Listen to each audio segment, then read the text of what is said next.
for the Pig and the Hen. Pig and the Hen Show. Pig and the Hen Show. It's time now for the Pig and the Hen Show. Pig and the Hen Show. Pig and the Hen Show. It's time now for the Pig and the Hen. Pig and the Hen Show. Pig and the Hen Show. It's time now for the Pig and the Hen Show. Pig and the Hen Show. Pig and the Hen Show. Boom Chanka, how's it going everybody? It's the Flying Pig here on the Pig and the Hen Show, joined by Henry Hotspur from Guangzhou, China. It's been a little while, we haven't done one for a few weeks, but we are back in your lives in this 2020. Get in there, my son Henry. How are you, my friend? This is it. Happy New Year. Happy new decade. Hope you're all looking after yourself. Hope you've been missing the show more than I have.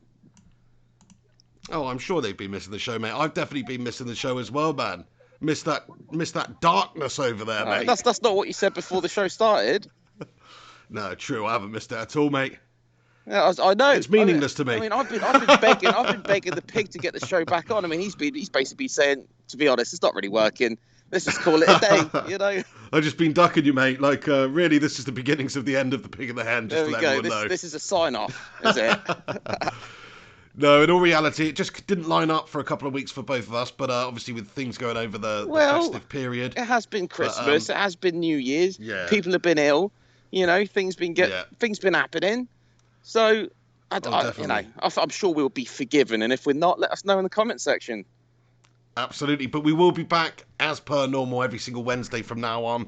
Henry, what's new with you then, my friend? What have you been doing? What's your New Year's resolution, sunshine? Well, what have I got in my hand right now? I've actually got the microphone to these shitty headphones or earbuds I've got on the go because my good ones broke. But instead, you know, obviously I've got this this microphone in my hand instead of you know what, which would usually be a beer, maybe a cheeky cigarette. But no, I haven't had any of that. Well, I've had a cigarette here and there, but not really a smoker anyway. But I have not had a drink, an alcoholic drink of any kind, this decade, which makes it sound better than it is. But for the last for 8 days, for this decade, 7-8 days worth of that's pretty damn good though, Henry. I'm loving that. Hotspur. Respect to you, my friend. Yeah, I mean, obviously, we've come accustomed to seeing Henry with a can of, what is your usual, it's Pilsner, isn't it? It's gone from Holsten Pils to Qingdao, isn't it? But it just depends where you are in the world.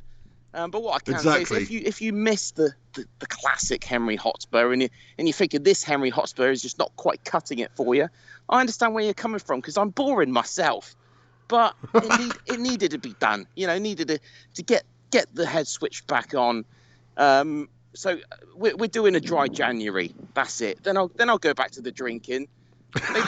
Maybe just cut down a little bit. You know what I'm saying? Yeah, no, fair play. Just keep it to Wednesday's Pig and the Hen shows, mate, and Friday nights, and you'll be golden. Do you know what I mean? Well, this is it. Well, maybe we'll have a vote. Maybe we should have a vote.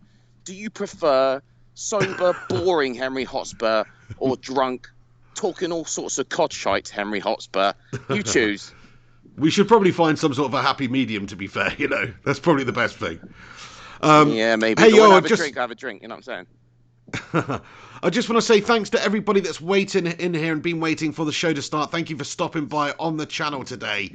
I want to give a few shout-outs right at the start here to The Saint, Gungshi, Atrex789, Sam Ingram, Stephen Zevon, Razurk, Alex Rudd, a bunch of the usual legends in here, Ian T., Tommy Lim, thank you, Sean Collins, D. Greggs, everyone else, thank you very, very much for stopping by on today's Pig and the Hen Show. It's been a little while, but we are back in your life to discuss all things football and all things that me and the Hen really want to discuss anyway. Random stuff. What's been going on, Henry? So United are currently a point above Spurs in the Premier League, even though we've been sort of bottling it recently. So what does that really say about Spurs? I don't know. I mean, well, this is it. I mean, how are you feeling Jose Mourinho's start? We haven't done a show, have we, for almost a month now? And the funny thing is, you know, we picked the reins back up and not much has changed in terms of the table. You know, we're still, 6 points behind Chelsea, which sounds about the same as what we were. United, Tottenham, still similar kind of positions, you know, neck and neck, really. in that kind of 7th, 8th position, is it 6th, 7th? We got Sheffield United, we got Wolverhampton Wanderers, all kind of with us there, on the same kind of don't know what we're doing boat. Are we challenging for Champions League? Are we just absolute melters? Are we mid-table scum? It's very frustrating. Mid-table scum's got a certain ring to it for Spurs, I think, mate. Yeah, fair play.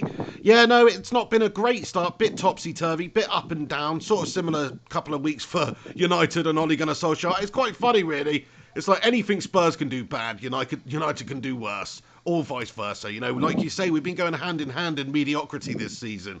Who's gonna finish lower? It is an interesting conundrum we got. But me personally, I'm pretty happy to see Spurs a point behind United, especially considering United haven't been doing that great recently. Just goes to show you, it's not an easy league. Just goes to show you, maybe Jose isn't all he's cracked up to be, mate. Well, it's a tricky one, isn't it? We got a transfer window now. Is Daniel Levy going to allow Jose to do anything? Does Jose want to do anything? He says he's happy with what he's got. He said it's not about the defenders, it's about the defensive process. That's what he says. But fuck that, it's not about defensive process. At the end of the day, if you get better defenders, the process is going to be better, isn't it? That's how I see it. Do you know what Definitely. I mean? Like, Sergio Aurier, he's all right, but he can't defend, and when he crosses in, sometimes he does all right. Got a goal the other day from it, but the amount of crosses that come in and it just goes, absolute skyward is just ridiculous. Jan he had a bit of a surge. He had a bit of a surge when Mourinho first came in, but he's still just that whole Aurier surrounding him is just classic Gash. I like what he did there. I don't know. It's a tricky one. End of the day, you got to give Jose time. You have to give him time.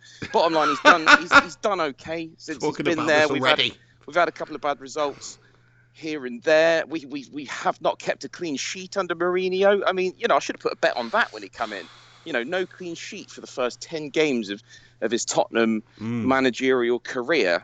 You probably would have got a return on that. You would have thought. Despite us leaking goals as it is, I mean, that is the biggest crying shame. We need some kind of defensive solidity, and it's very, very concerning. It is. That's our biggest problem. And now that we got Kane injured, that is a massive issue in itself, of course. Han Aksu comments and says that Davinson Sanchez is such a liability as well. So, I mean, defensively, what you have got a couple of frailties there. Still, though, I mean, it's nothing really compared to Manchester United right now. I just want to read this comment out from Gungshi. Thank you, Gungas, for getting in. He comments, alcohol-free hen is no fun. Just get pissed on Wednesdays, hen. Well, it seems like that's what I'm going to have to do because, it's just, do you know what I mean? The world is better drugged up, isn't it? Well, one way or another, you need some kind of substance. You need, I'm not saying inject yourself with something, but you need something to give you a bit of a buzz. I mean, what are you going to do otherwise? Exercise? I don't know. I mean, I could bring the missus out with me and just be shagging her at the same time as doing the show, but I mean, that's probably not going to have the same effect, is it? It's just not going to be suitable for children. We'll probably get a few more viewers, though, mate, and a few more likes. Oh dear, shout out to you, Alex Rudd, for your early super chat here, mate. Thank you. He just comments simply cod hen. I don't know what he was referring to, maybe just all of the conversation so far, but he just writes cod hen. Cod. No, cod. He meant to write God, didn't he? Oh, okay, yeah, maybe he meant to write God there. I see. Of course but yeah, you're right though, Henry. Like, it's just more fun drugged up, like you said. It doesn't matter if it's quaaludes, alcohol, weed, horse tranquilizer, what else is there? Anesthesia, Novocaine. It's all good. I mean, exercise is a natural high. I am walking, but maybe I should start running. Maybe if someone is chasing me, that might make it more interesting. I prefer the shagging your missus idea, mate. I think that's going to release some good endorphins. Mate, stop talking about my missus, yeah? Oh dear, bringing some bad memories back for you, Hen. No, that's other friends, not me. Crikey. That's why I'm still your friend. Yeah, thank you very much for everybody who's tuning in today anyway. We're 10 minutes into the show. Do us a favour, do the pig and the hen a cheeky little favour on the live stream. Please smash us a little like on it and do get involved in the live chat as we go along. We've got another super chat from Alex right here who simply says, I like my hen with beer. It's like the people have voted, Henry. The people have voted in. Sorry, I know you want to try and get onto this path of sobriety and everything, but the people have spoken. You're just gonna have to get pissed up, mate. No, but I've told you before, like if you're gonna eat a roast meal, doesn't matter whether it's beef, chicken, whatever the fuck it is, it's better with alcohol. It is like a good meal. I'm talking like it's a fine Italian. You need a nice glass of wine. If you're having like an Indian curry, you need those beers. You need those cobras. You need those kingfishers. Whatever meal it is, a good meal goes better with an alcoholic drink in your hand. And so does the pig and the hen show, because you got two meats on the go there. You got a bit of pig and a bit of hen. We need to be drinking, mate. You are a sophisticated individual. I tell you what, though. I'm actually of the different camp. I never drink alcohol with food, ever. I just don't like it. It gasses me out too much, mate. I'm all about the water. It's because you eat too much, that's why. What you need to do is eat less, right? And then enjoy a drink with it. Well, that might have something to do with it. Yeah. I mean, you can use the imagination there, yeah. I like my food. No room for alcohol, is it? It's just food.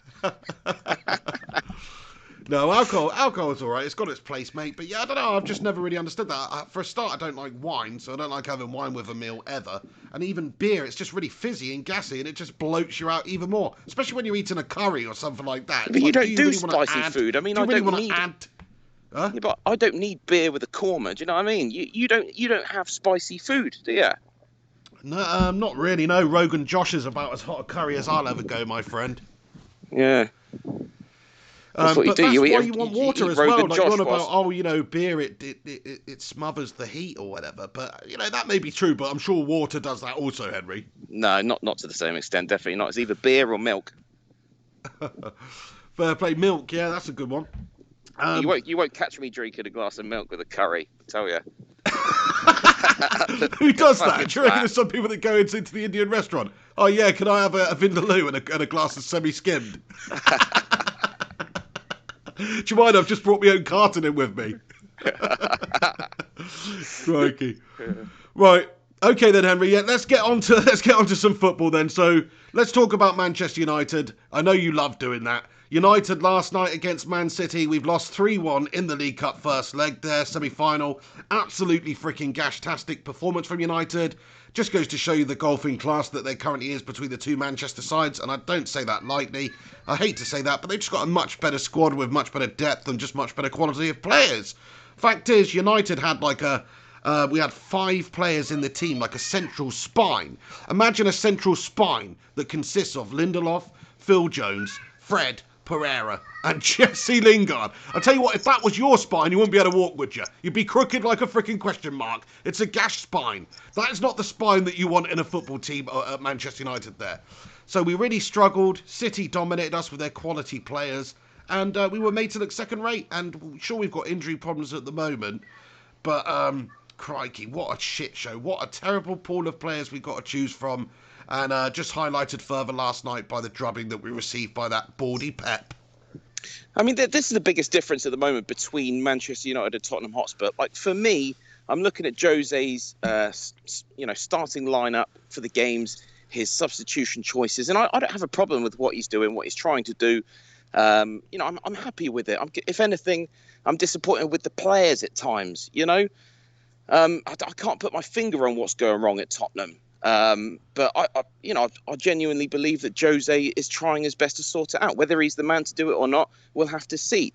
The difference with Manchester United is, you are not happy day in, day out about what Ole Gunnar is doing. And, that is, I mean, would you say that Tottenham are kind of achieving what they should be at the moment for whatever reason, and Manchester United would be doing better with a better manager? Because I'm sure there's a lot of United fans that would probably agree with that. I don't know, mate. I mean, like we were saying, United have still been doing poor, really. We're probably in the place in the league where we just about should be. We're 5th. And we're a point above Spurs, which gives you an example of, just how we're comparing to them. We are in the FA Cup still. We're in the League Cup still. We're in the Europa League still. I mean, really, he's probably doing just about a satisfactory job.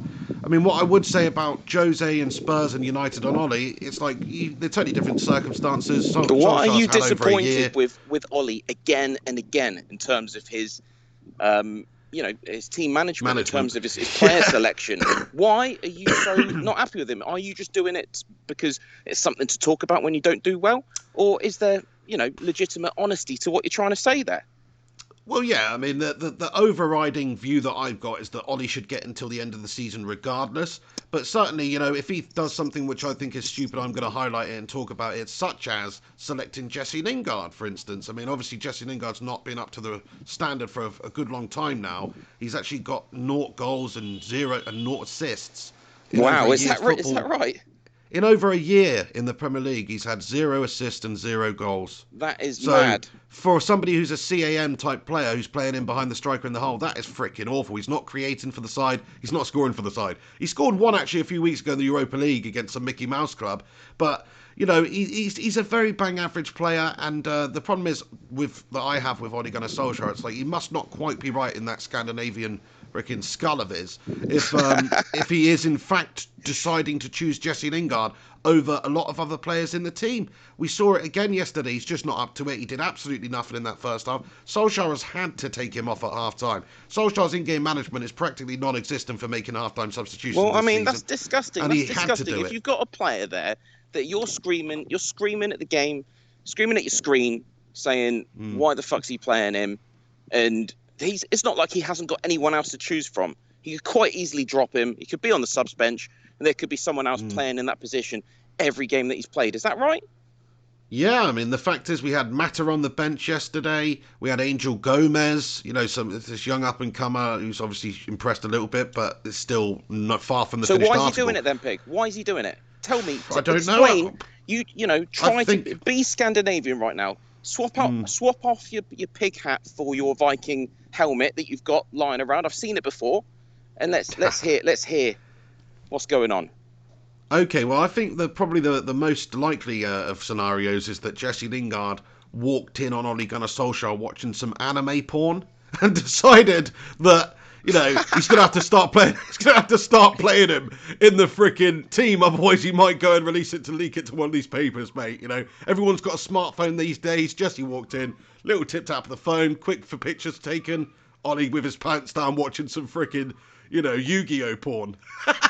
So you think Lingard's got something on Ole Gunnar? That's the only logical explanation, Henry. Why sense. would you select Jesse Lingard for any other reason than he literally is blackmailing you? That's the only reason. Wow. Huh? Yeah, well, I mean, I don't know. Solskjaer should just have him. I don't know. Something needs to happen to Lingard then, if that's the case. Well, he's just got himself involved with Mino Raiola, who's obviously a super agent who's represented such people as Paul Pogba, Zlatan, and lots of other people. So it doesn't really go hand in hand. The name of Jesse Lingard, in my eyes, doesn't quite fit into that mould. But he's aligned himself with this agent. So there's probably... Why would you align yourself with a super agent? Not to really... negotiate for a little bit more on your contract. Probably to negotiate a new move away. He's going to be able to do that. There's some sort of speculation about him going to Serie A at the end of the season. I hope it's true. I hope we do see the back of Jesse Lingard. And it's never nice when academy products don't work out. But he's 26, 27. He's not a young man anymore, even though he acts like it. He's very, very bang average out there on the pitch for us for a long time. So see you later on, Jesse. He's not a Manchester United player. That's for sure. I mean, he's 26, 27 years old now. By now, he would have shown his true credentials. I mean, he had that good spell a year or so ago. But that's the best that anyone's ever seen of Lingard. And I don't think he's going to suddenly become some fantastic player for you. So yeah, I mean he's a Norwich City player at best, That's it. I mean, Bournemouth is the sort of team I envision him at, really. And Bournemouth is a decent team, but that's about the level. He's a good player, or maybe that's stretching it a bit. He's a decent player. So he will probably stay in that sort of a top level Premier League, whatever. But I'd imagine he'll be going abroad. I don't really know. Olivia Alves comments, we've got a couple of chicks, or sorry, I should say ladies, who watch the live show these days, Henry. I don't know if you're aware. One of them is Olivia Alves. She comments and says, I have said it before, Ollie probably sees some potential that in truth is not there. Why else would Lingard believe that any other team would pick him, other than United, and pay those wages? I mean, I don't understand why he gets selected. In terms of potential, people going about this potential, and I suppose he's still got potential because he is, 26, 27, but he's not got the potential of like a 21-year-old Rashford. It's like you can take the odd dodgy performance from a 21-year-old player, you really can, because you understand that it's part of the development of the player and not everyone's going to be the finished article overnight. But Jesse's coming into that period of his career now where he's actually supposed to be pretty much the finished article. He's supposed to be approaching the best years of his career and doing a really good job for United consistently. And he's just not. It's as simple as that. He's had his chances. I don't think he's hungry enough. I don't think he's hungry enough. I mean, 0 assists, 0 goals. Yes, he could have a bit of bad luck, but when he's played as the amount of games that he has for that long in the Premier League, it's just not good enough. And when I watch him play, he never actually looks that disappointed or that down about things. He seems happy, and it's good to have happy players, but you don't want them freaking happy when they're not doing well. He just seems so calm and relaxed and happy to just be a bit part player, or when he's getting played, he doesn't even take his opportunity at all.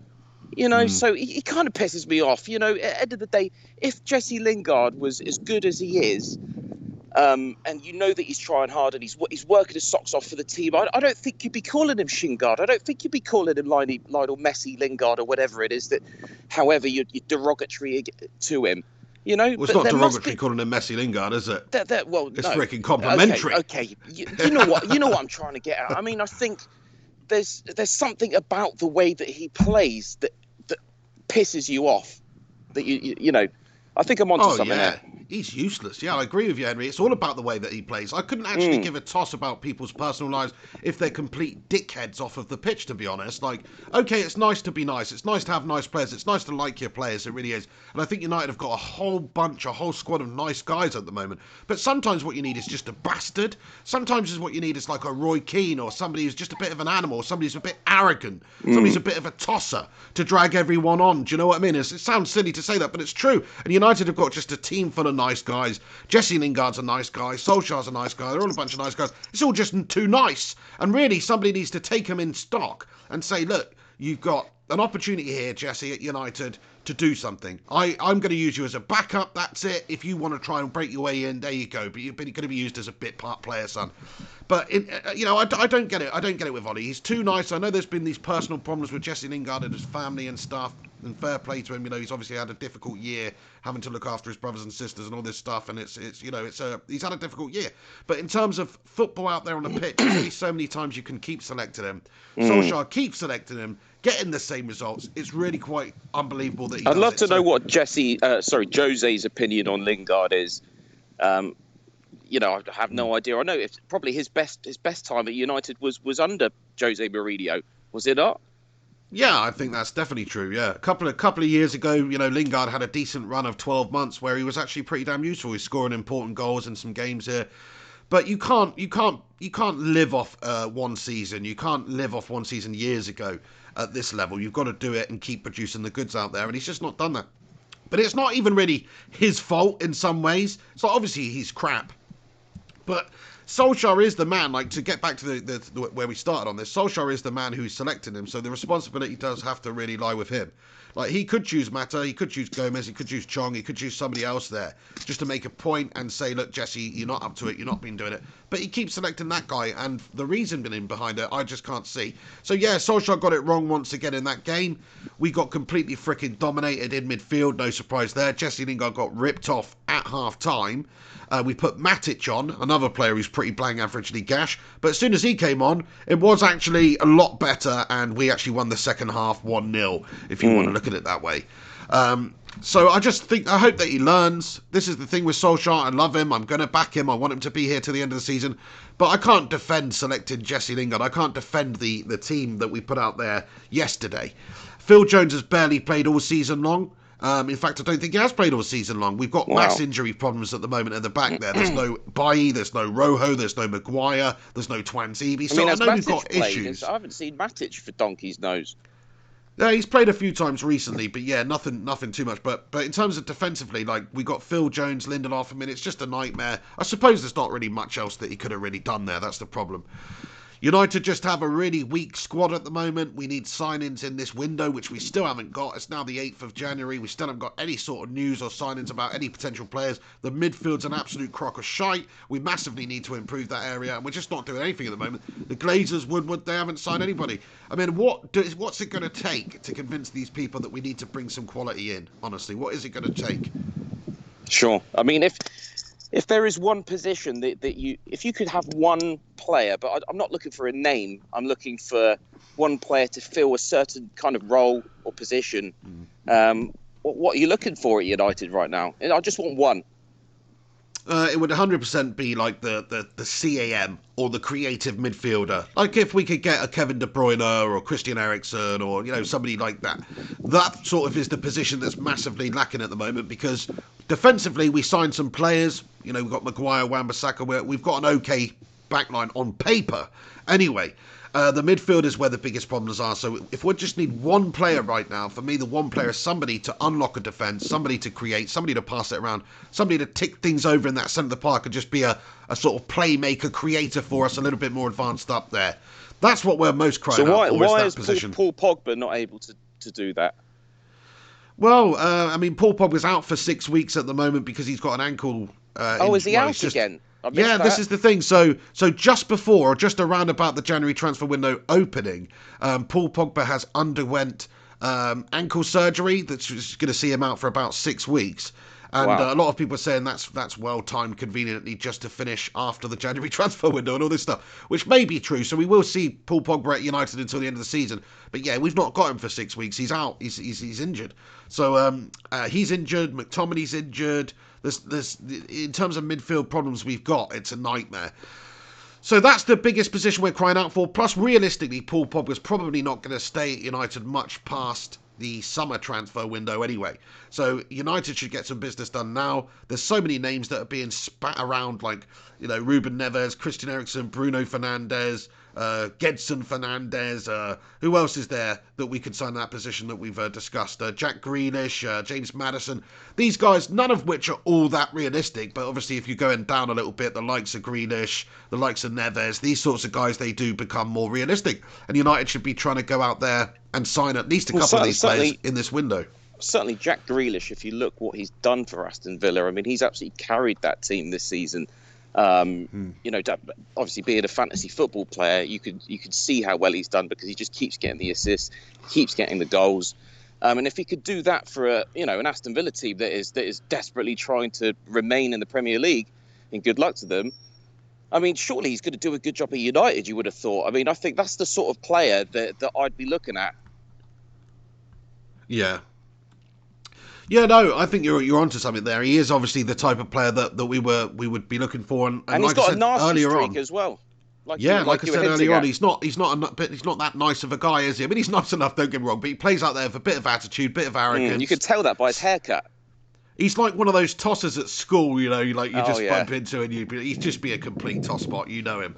Absolutely. But that's the sort of player that we need at United right now. Too many nice guys. We need a nasty one in there. We do to just drag a few of these melters along with. Just want to say, Gungsheath, shout out to you, my friend. Thank you for the super chat here. He's commented with a super chat hand, and he's commented a comment for you. He said, "Get back on the beers head." Again. I want to hear it raining in Guangzhou.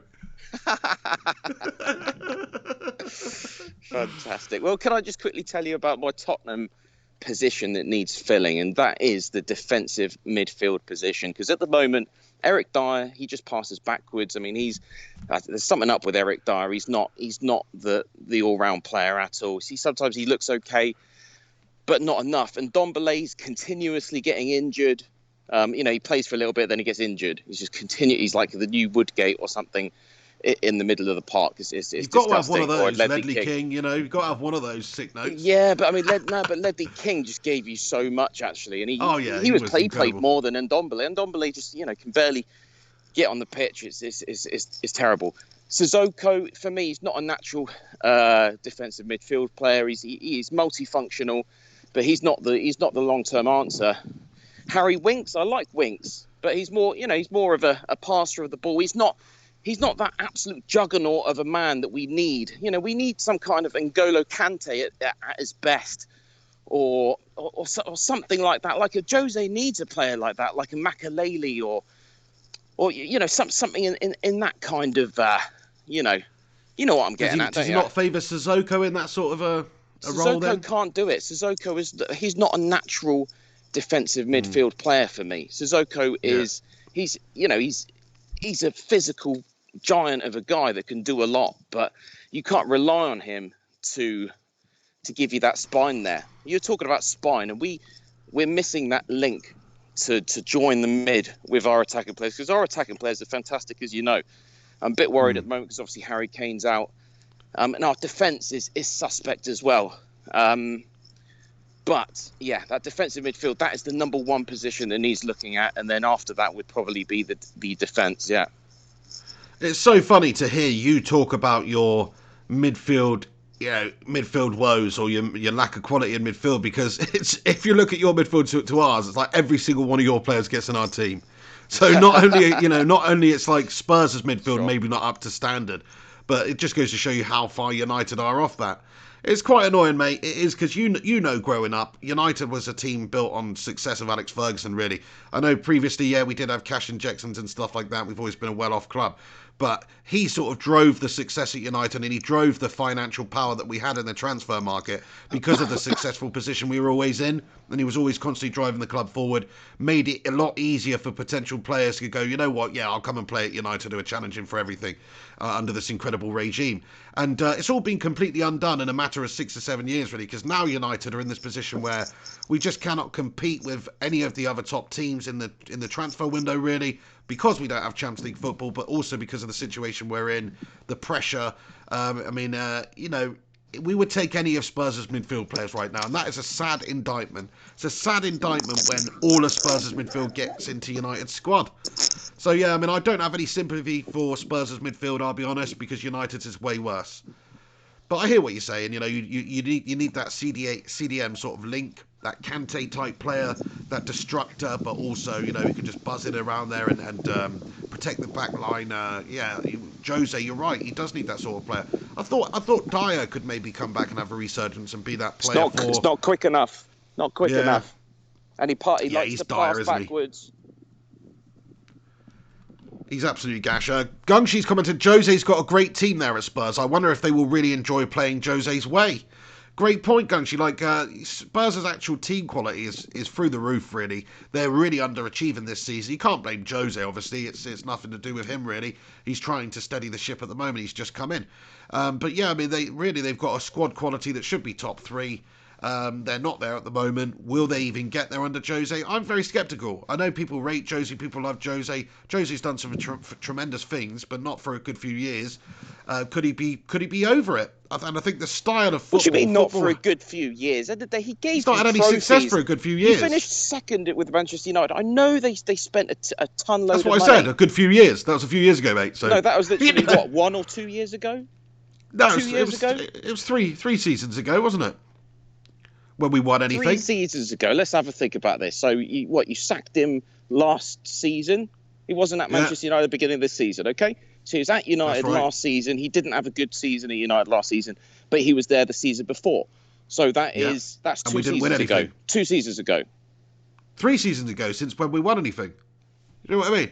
He hasn't won anything since the first season he was at United. Finishing second, that's not a trophy, mate. I know that might be in Spurs' eyes, but that's not for United, mate, to be fair.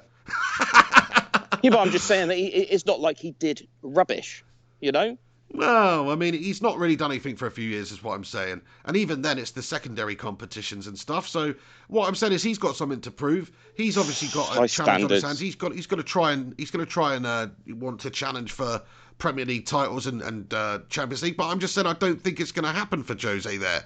Football's come on. Football has evolved. Look at what Pep Guardiola's done to football in this country. Jose Mourinho, I don't think really has an answer to it at the moment with this Spurs side. And what Liverpool are doing, I don't see Jose dislodging those guys anytime soon. Do you? Honestly, Hen, as a Spurs fan? Do you think next season Jose's just going to get you up challenging? Of course not. I don't. No, I certainly don't think that. I think we will still challenge for top 4 this season. I think next season we have to be in the top 4 and we need to be looking solid. And I think that will be the case with especially with the summer transfer window. That's when we're going to see Tottenham actually do some business. I mean, we have to be. There's no point having a manager like Jose if Levy's not going to listen to him. I mean, I don't think Levy would be that stupid and say, look, you're going to do the same as what Poch has done and just never get any transfers, mate. I don't think Jose will have that. He won't take that. No. He'll probably get some transfers in, I agree. So but I just want to say one thing to you, time. Henry, and one thing to all the Pig in the Hen viewers who are tuning in right now.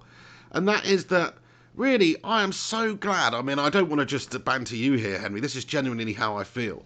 Even though we've got Solskjaer, even though we're struggling at the moment, I'm so glad that Jose Mourinho is not the manager of Manchester United anymore. It was so bloody dreary that last 12 months in charge. The style of football. I can't wait for Spurs to start playing that style of football or somewhere It's near not going to happen because we don't have the same type of players. That. You say that. He's got the players, but, I mean, they've not had a great start, have they? Talking conceding shitloads of goals at the back here by Spurs. Not a clean sheet in all this time. I mean, I envisage... Exactly. We're letting goals in. I mean, at least when he was at United, he wasn't doing that, but you just weren't scoring. This is we were letting you know? goals in, mate. We were. But listen, I envisage Spurs having a real bad time under Jose Mourinho. That's what I'm saying. Maybe I'm wrong. Maybe he'll come back next year after signing a couple of players or whatever and really take them on to the next level. It could happen. He's obviously a very tactically astute manager. You can't disregard the CV of Jose Mourinho or what he has achieved in this game. You can't disregard that at all. But I just think the style of the man, the way football has evolved over the last 5 years, he's not been a part of that. We've not seen progressive, attacking, nice sort of football that the likes of Pep or even Klopp play over at Liverpool. It's a negative defensive style that he's stuck with for years. It's tried and tested.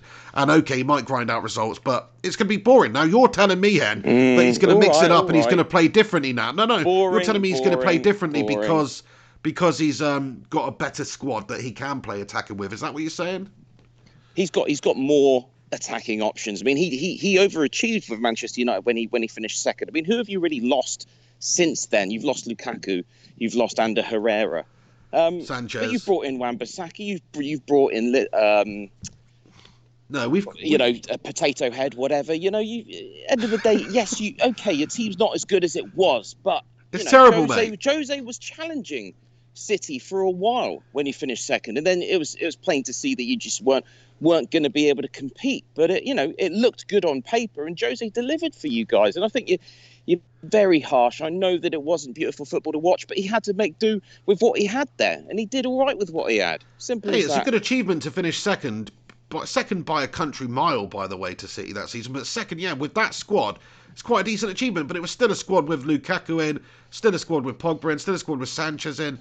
And when you factor in those players that he signed not working out, like, he's had a bit of a nightmare, mate. But that squad has never worked, with any manager there. So, why does Jose have to win the Premier League? Why does he have to? Well, I'm talking about that squad that he assembled, because you have to remember he did get Lukaku and he did get who else was there? Sanchez, and these are his signings. So he's had his stamp. He's stamped his authority on the team with those signings, those huge signings, which United haven't signed bigger signings than those over the last 10 years, really. So he's, apart from Pogba, so he's obviously he obviously had his chance, but it just didn't work out for him. He couldn't get United performing. Well, anyway, I'll tell you who I would want managing Tottenham Hotspur if it doesn't work out with Jose. Do you know who? Go on.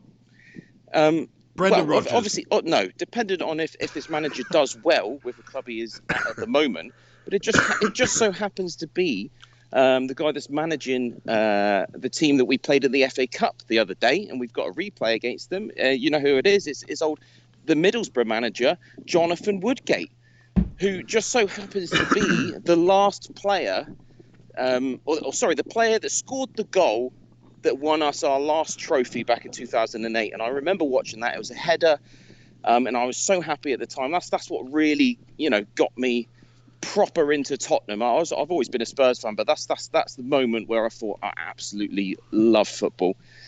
And he's got Robbie Keane as his assistant. I mean, just imagine Jonathan Woodgate and Robbie Keane as his assistant at Tottenham Hotspur. I mean, That's cool. I mean, that's then joining the crowd. Really, it should be that now, because it'll be a bit more like hello Solskjaer, hello Lampard. It's got that feel, Let's fuck off Jurgen Klopp and get Gerrard down at Liverpool. Let's just do it. Well, it's going to happen one day, I'm sure. He's actually doing a really good job over at Rangers, isn't he, Steven Gerrard? So, well, there we go. Yeah, I mean, I agree with you, Head. Like Woodgate, Robbie. I didn't know Robbie Keane was his assistant either. Like, fair play. That is obviously one for the future. If Jose doesn't work out, but going back to why I didn't just want to slag off Jose like that, and say that I'm so glad he's gone. I did have a point to it, really. You love Jose, didn't you? Go on about him like he's your ex. Hey, mate, I don't mind him. I think he's a very intelligent man. You still love him, don't you? You still love him. You're still in love. I like his attitude. I like his You're cheekiness. in denial, aren't you? You're in denial. He treated you badly, and you have to keep telling yourself that, don't you? I know. I'm a closet Jose lover, really. It was it was a very tough time when he left. I'm only just getting over it now. But no, in all honesty, Hen, like Jose Mourinho, good luck to him. But the point I was making is, with Solskjaer at the wheel now, okay, it's not going great. But we're going in the right sort of direction with the youth development, the players he's getting in, and you're on about, we signed some players, and we did. We signed some defensive players, Wan-Bissaka, Maguire, and Dan James, a £15 million championship signing, which was more than a punt than anything, I think. I don't think anybody was expecting Dan James to be as good as he actually has been. So in terms of what he's actually had to work with, and some of the mess that's still remaining from the previous regimes, I think, he's not really had a fair crack at the whip yet. It's only a year in the job. He's only had a window.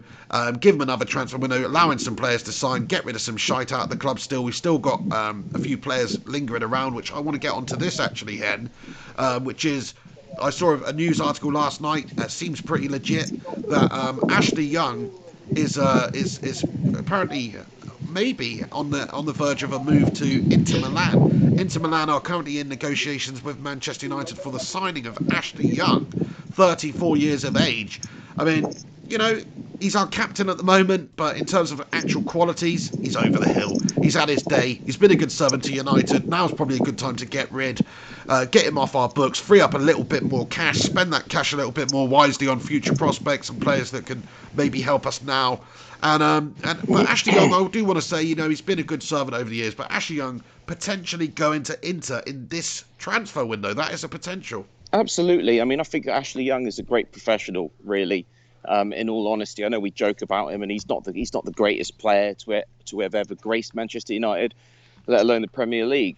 Having said that, in comparison to Jesse Lingard, there's a big difference there. I mean, I see Ashley Young play. What are you calling him Jesse Lingard for? I don't know. Well, why not? Why not? Well, why are you calling him Jesse Lingard for, mate? Why can't I? I just find it offensive. That's all. Why did you find it offensive? I thought that was your name for it. I tried to speak your language. Well, there you go. Exactly. Language. You're just stealing my names for people. Please don't do that. No, I'm using your names to make it easier to communicate with you. Isn't that annoying when you start using your own vocabulary and then other people just start taking it on? Oh. No, not really. It's a show of respect, I thought. Anyway, Jesse Lingard, if you compare him and his attitude, I mean, I don't know, there's just something missing about the way Jesse plays. He just doesn't look like he cares enough. He's not hungry enough. Whereas I think Ashley Young, all in all, gives his best for the club. I can't deny that. In terms of effort, Ashley Young's always trying. I just think the quality's not quite there. His final ball has always been questionable. Defensively, he's always been questionable. He's not really a defender. He's a winger at the end of the day. He's thinking of as a winger. That's where his best position was. But he's aged a little bit. He's maybe got a bit wiser. And we've decided to play him as this sort of wing-back. And I just don't think it's ever really worked for Ashley Young there. It's not like Antonio Valencia, who really converted well to that position. But yeah, I mean, he's been a good player. He's obviously club captain. I would welcome a move. I think it's good to get another player off to the graveyard that is Serie A. Basically, Serie A has turned into this sort of glue factory for United players right now, where we just ship them off when they've just been a complete failure or they've reached the end of their sell-by date, basically. That's what we're seeing. Chris Smalling's over there. He's doing a good job at Roma. Lukaku's over there. Sanchez is over there. Ashley Young's potentially going over there. Jesse Lingard's potentially going to Milan. Just one rumour that I heard. These are all just rumours with nothing really behind them. But yeah, to your point, I've always liked Ashley Young as a player, as a professional, as a guy. He seems like a nice guy. No, I don't want to discredit him, and I think that he has actually had a massive impact at United. Sometimes, like I'm looking back, I'm thinking it just pops off in my memory, that 8-2 drubbing of Arsenal. I know it's only one game, but that 8-2 drubbing of Arsenal back in the day, which is famous. Ashley Young scored 2 absolute worldies in that game. So he has been a very useful player for us at times throughout his career. The time has probably come that we do look to move on some of this deadwood, some of these players that are not going anywhere really. I mean, Valencia was twice the player as him, and we moved him on last season. So the time has come really to move Ashley Young on and make a change. I'm welcome into it. I hope it frees up a little bit of more room in the team for development of some of the younger players, because what Ashley Young was doing, he's coming in as a sort of utility player to play left back, to play right back.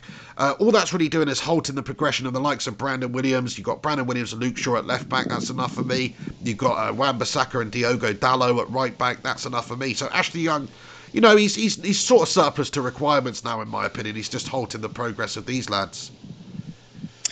Oh, I could kill for a beer. Fuck. Sorry, has talking to the pig for 45 minutes sent you over the edge, has it? It's pretty difficult listening to you just drone on about Ashley Young. I mean, who cares?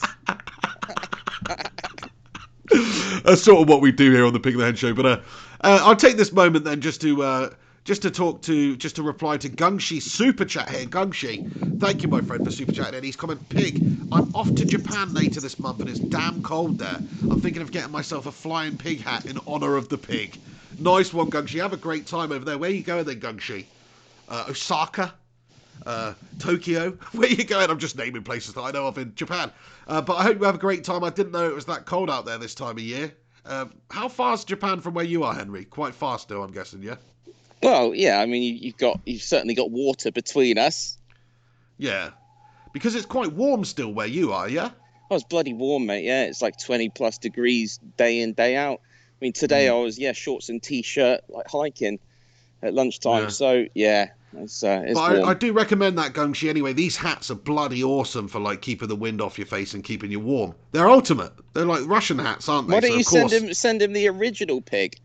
Send him the original. I just won't wash it. I'll send him a nice stanked up pig hat. Yeah, that's right up Gunshi Street, isn't it? Yeah. He's going to Kyoto. He's going to the Kyoto summit. No, he's not. He's going to Kyoto, though. Representing nice the one, pig and the hen. Well, yeah. It's some kind of climate change press conference. Yeah, well, have a great time out there, Gungshi. Do let us know of your adventure. We'd love to hear from you when you're back and all that good stuff. Hot Shot comments, I'm heading to Milton Keynes later and I've got myself a new scarf. You freaking legend. Milton Keynes, well, I'd much rather be doing Gungshi's trip, to be fair. Oh dear, right, okay then. So we've just got about 100 legends tuning in. Do us a favour, if you are stopping by today on the Pig and the Hen show, please smash a cheeky little like on this video. Help the Pig and the Hen out. Get us a little bit up the search rankings.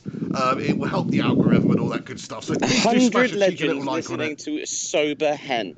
I mean, they obviously don't tune in for me, do they? No, I mean, if it was just a pig, it'd probably be 110 legends. But no, I'm joking, mate. I'm joking. That's not the case. Yeah, that's right. All. I get accused of bringing viewing levels down. Yeah, cheers. No, everybody loves the hen on the show, mate, to be fair. That's why we've got 100 legends in, because nobody's heard from you for a while. They're desperate to hear what you've got to say. In fact, Henry, do you know what? There's me just rambling on and talking about what I want to talk about. Let's talk about what Henry wants to talk about, in the footballing world before we move on to the next segment. It's all about the hen on this show, mate. Henry, over to you. So what do I want to talk about? It's a tricky one. It's a bit of a boring Premier League. I mean, let's put our club allegiances to one side for a second. And I like the Premier League to be competitive. And as we all know, obviously Liverpool are just absolutely ploughing away. There's only one game all season that they haven't won, and that was against yourselves, which is quite unbelievable, really. What a result that was for United when you consider the fact that they've Ollie got the tactics right in that game. We nullified them in that game. Yeah. Wait, so I just need to turn on my charger, otherwise I could be gone. See, I bought a new. No, I think it's working. Yeah, I think that should be okay. Let me just get in and get out. I think we're looking fine. Hope so. So yeah, I mean, let me just turn on my video again. It's a bit frustrating, really, that nobody's challenging him. As a United fan, it must sicken you, actually, that pretty much hands down now that Liverpool are going to win their first ever Premier League trophy. It's going to happen. It's basically inevitable now. Bar some kind of football miracle for yourselves. Some kind of massive slip up. Look, this is like Liverpool we're talking about. An absolute Look, they're not home and hosed just yet, Gerrard Henry. worthy slip. Is that going to happen? I don't think so. Yeah, they're very far ahead. They're looking like the best team in the league. They've not lost a game all season long. And the trouble is, everything, really. And what makes it worse is that the challengers are just not quite good enough. I mean, Leicester City are doing fantastic, but it's Leicester City. End of the day, they're not a big boy football team. They're just doing very well with Brendan Rodgers. They've won a Premier League before. That that they're confident about themselves. They've got a good bunch of players, and well done to them. But they're only as good as they are. Manchester City is certainly underperforming as far as I'm concerned. They're just not looking as good as they have done last couple of seasons. Far from it, really. When you look at what is a good 5 losses, losing to teams like Norwich, and it's just a bit, something's not quite right at Manchester City. And then there's not even any point talking about anyone else. Lampard's doing a good job with a young Chelsea squad, but they don't have the squad to compete with Liverpool at the moment. No way. So it is what it is. Yeah, you've got to take your hat off to Klopp. He's done a tremendous job at Liverpool. He's built a great team. They're looking like they're not going to fail. Like we always think of Liverpool as this bottle job slip-up team in the league. 30 years has gone by since they've done anything in the league. But yeah, I mean, this is their year. It is their year. I mean, I hate to say that. I hope Leicester can catch them. I hope City can catch them. Anybody but Liverpool winning the league. But it's almost pretty much done. Although this is Liverpool, like I say, they do have the potential to bottle it. But the way they go in, the players they've got, unless they get some really bad injury problems or something, I just don't see them taking their foot off the gas on this one. They'll probably have the Premier League wrapped up with many games to spare as well. And like you say, Hen, it is a boring Premier League season for that very reason, and for the reason that from a personal point of view, United are just not performing. This is it. I mean, what's struggling. more interesting is the managerial merry-go-round and some old faces back.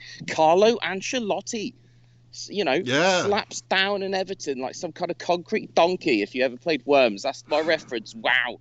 I mean, what a big name he is for Everton. If I was an Everton fan, I'd be loving it that we've got Carlo Ancelotti as our manager. What a coup that is. He's a tried and tested. He's won shed loads of stuff, hasn't he? If you look at his CV, it's ridiculous. Oh yeah. Absolutely. Real Madrid manager. You're talking about managing the best teams in the world. David Moyes. I mean, I know he's no Ancelotti, but still, West Ham have gone back to him, haven't they? It's kind of like he's one of the Ginger Goblin rides again. David Moisey Moyes. Moisey is back at West Ham. The Ginger Goblin is back. I like Moyes, to be honest. I always thought he's a good enough manager. He did rubbish at Sunderland. He did rubbish at Manchester United, but it was a poison chalice, that job. And other than that, he did all right with his last stint at West Ham, and he hasn't managed since then, I don't think. So, he hasn't done anything wrong in his last managerial stint. So for them to take him back, and he's taken the job back, he's got a lot of face, isn't he? Really, he's got a lot of balls to just go, after being rejected, but to come back after it just hasn't worked with what's his face, another big name in the game who won the Premier League all them years back. What's his name again? The old vampire who won it with Manchester City. See, he's been sacked now. I can't even remember his name. You know what I'm talking about? Pellegrini, that's it. Pellegrini's gone now. And they brought David Moyes in to steady the ship. Will he, if he does a good enough job with West Ham, will they just sack him off again next season and get in Roberto Mancini or someone stupid? Who knows? Yeah, I mean, I think it's quite a good appointment, really, in a way. I mean, obviously, Moisey, since Everton, has been on a downward spiral of pure calamitous proportions. But he went last time, in the Premier League, Everton, he's good proven manager. West Ham were needing a change. Like, to go back to your Worms reference, Ancelotti dropping into Everton like a concrete donkey. Frickin' David Moyes dropping into West Ham like a frickin' super sheep, mate. Like a super sheep shagger, ready to just frickin' explode. Like a holy hand grenade. Oh, that's it. Very much so. Oh, what a game that was. That was, by the way. Yeah. Do you know that game was random? I don't know if you know this, but that was developed by people who lived in Bournemouth, actually, mate, just over the way. Oh, that really? game is a Bournemouth production. Yeah, that's right. No Team wonder. 17 is the name No of the wonder production Eddie company. Howe's an absolute cluster bomb. Legends, right? Right, let's go into the comments quickly and just read a couple of comments out. Razak says, "Yeah, you may be right. Jan and Man United still in a good position. So it's January. United are 5th, probably where we should be. Yeah, fair comment there." Gungshi says, "Pig, are you not a little bit concerned that Ollie is in danger of going full Goblin?" I am definitely worried about that, because the lore of the precious ring is just getting But stronger he's and not stronger Goblin, and he's stronger. Gollum, and Gollum's not a goblin, is he? Well, what is he? He's just a Gollum. He's a Gollum. He's got to be something. Was he like a troll? No, he was a halfling, wasn't he? He was a hobbit, wasn't he? Smeagol. He was Okay, Smeagol the yeah, Hobbit, yeah, and then he was a hobbit. the ring's obviously. But he's changed into a got goblin, hold of mate. him, but he hasn't changed into a goblin. He's just turned into some decrepit hobbit. Yeah. Yeah, what is he? What even is he? That's what Solskjaer's turning into if he's not careful, though. He needs to get that precious away from him and try and get his personality back a little bit. He's turned into a freaking golem. One thing I will say about Solskjaer, though, is at least he did come out in the game yesterday, after the game, and he's basically said it's the worst United have played under him. It's the worst he played. Not, oh, we did all right, we're still in the tie and all this stuff. He simply said it's the worst that United have played under him, and he's very disappointed, basically. So, that is at least something. At least he's not just saying the same. His old accent. usual I mean, guff. that's what. Sorry to interrupt. There's one thing that we've never really spoken about, and that is Ole Gunnar Solskjaer's accent. Because I've seen him in a couple of press conferences. I just can't get my head around it. I mean, obviously, I know that he's going to have that Mancunian kind of accent going on there, plus his Scandinavian. But it's just, I don't know. It kind of mind boggles me. I can't pay attention to what he's saying, because sometimes he sounds Manc and sometimes he sounds something else. And it's very strange. All those players he just that doesn't grew up really in sound Manchester, like yeah. he doesn't sound like a he doesn't sound like a good manager. You want that proper accent of something or other, but not this mismatch. I just don't like it, mate. He doesn't sound like a good manager. Is that like vocally racist? Maybe it is. I'm sorry, but that's just how I feel. I just don't like his voice. Well, I'm going to have to leave you alone on that one, mate. I think he's got a very soft, gentle, loving voice. Oh, do you? Personally. Well, yeah. That's what he said. That's why he loves Lingard. That's it. Him and Lingard get on like a house on fire, mate. They're constantly together. He's just going. He phones him up. Jesse, what are you doing tonight? I know. Jesse goes. He's such a creep. Meow. Do you know what? I know. He's got Do you know creep. what, I mean, Ollie? does he ever swear? Do you ever see him on the touchline mouthing something or just being a bit nasty or anything? No, he's not the most animated of managers on the sideline whatsoever. He doesn't really do that much, to be fair. Yeah, I'd love to see Jose in United versus Tottenham versus United next game. Jose just needs to go into his touchline, just give him a bit of a shove or something, and see what happens. I want to see antics. That's what we need. At least Fergie used to just chew down on that gum like there was no tomorrow. He was doing something. I'll tell you what I'd like to see. I'd like to see Solskjaer, take the chewing game to the next level and just come out with like pepper armies and just eat like 17 pepper armies during the game. There's just a pile of pepper army wrappers. Bubblegum would suit it. Bubblegum would suit it, wouldn't it? He's just trying to blow the biggest bubble possible. Is that even allowed? I mean, I'm curious about that. I've seen the Brighton manager. What's his name again? Begins with a P. Potter, I think. Harry Potter. It's not Harry Potter, but it is Potter. But he chews like a proper chewer. I think Fergie must be a bit of an inspiration for him. I was watching him thinking, yeah, you Fergie all over with that chew of the gums. He's got it in synchronization with how Sir Alex used to do it. So you brought me onto an interesting point. Whose voice do you like the most in the Premier League? I'm going to go for Sean Dyche. Sounds like he's been smoking about 60 cigarettes a day for 30 years. All right, boys, it's time that we play some nice football. I'm proper fucking croaky. Sean Dyche is good. Well, the best voice. I mean, it's definitely not Roy Hodgson. Although Hodgson does a better job with the voice than Solskjaer does. Oh no, we can't have that. I'm not having that. There's no way. Solskjaer's voice is way nicer than Roy Hodgson's. No way. I'd rather have Hodgson all day long in terms of voice. All day long. Comments, it's got to be Jose. It's got to be Jose Mourinho. Sounds like the man. We've had this discussion before. He sounds like the manager. The Godfather. Sounds like the Godfather. Exactly. Who else is there then? Yeah. Okay. Arteta, Jurgen he's Klopp just like just sounds a bit Arteta's crazy. voice is crap. And we haven't Arteta's spoken. I haven't really listened to much of Arteta because I don't pay too much attention to Arsenal. He's But that's just not, so like that's softly another. spoken in Spanish. He's like Juan Mata's twin brother or something. Yeah, still more acceptable than Solskjaer. I'd say Solskjaer's got the worst manager's voice in the whole league, all day long. No, I'm not having All day that, long. mate. I'm not having that. I'm not having that. We'll put it to you guys. Let us know in the comment section who has got the best voice in the Premier League. What a weird question that we've just asked the Bacon and Egg Brigade there. The best voice and the worst voice managers. Best voice and worst voice. Doesn't matter how they're doing. Doesn't matter what comes out of their mouth in terms of what they're saying. It's just the sound of it. Yeah. Raza comments, Hodgson looks like a ball sack. Mark Sin comments, weirdest football discussion ever. You're right about that one, Mark. Griffo Chaz comments, Sean Dyche sounds like a Dalek with a sore throat. Pepper Red comments, Ancelotti looks and sounds like mafia. The Saint says, so. the Saint says, Emery, good evening. That was obviously a very good one, but he's no longer a Premier League manager. He's gone. Can't count that one. Archie comments, best voice Lampard. You take the best. How has Lampard possibly got the best voice? He's got the most mundane voice ever. Who said that? That was Archie.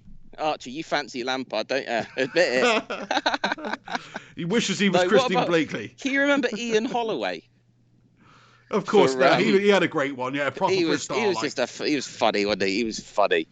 And I like the United legend himself, Steve Bruce. I do. I like Steve Bruce. I think he's a good, solid manager, and he's passionate. He cares.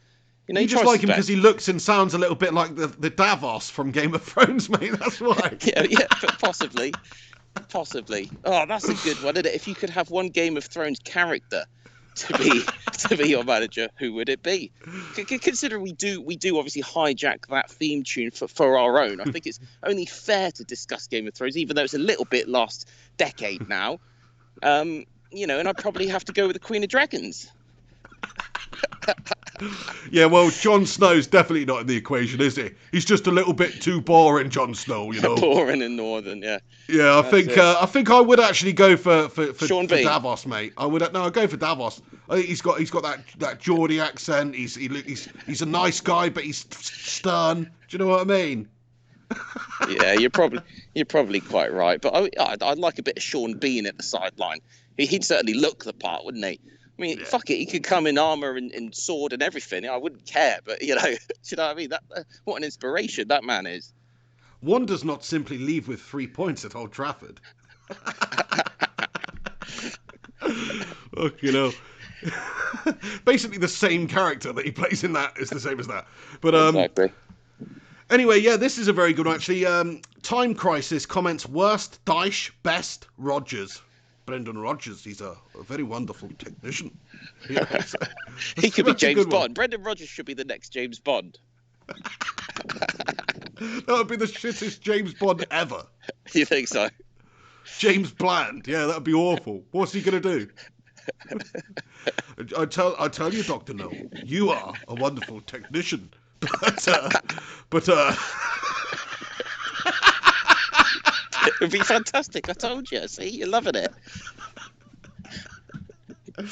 No, Mr. Bond. I expect you to die.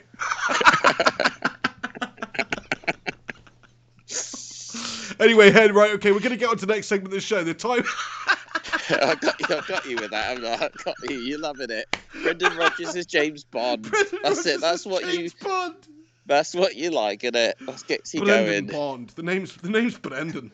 The name's Bond. Brendan Bond. He's kind of like a Sean Connery kind of one, isn't he? Gungshi comments, lots of character.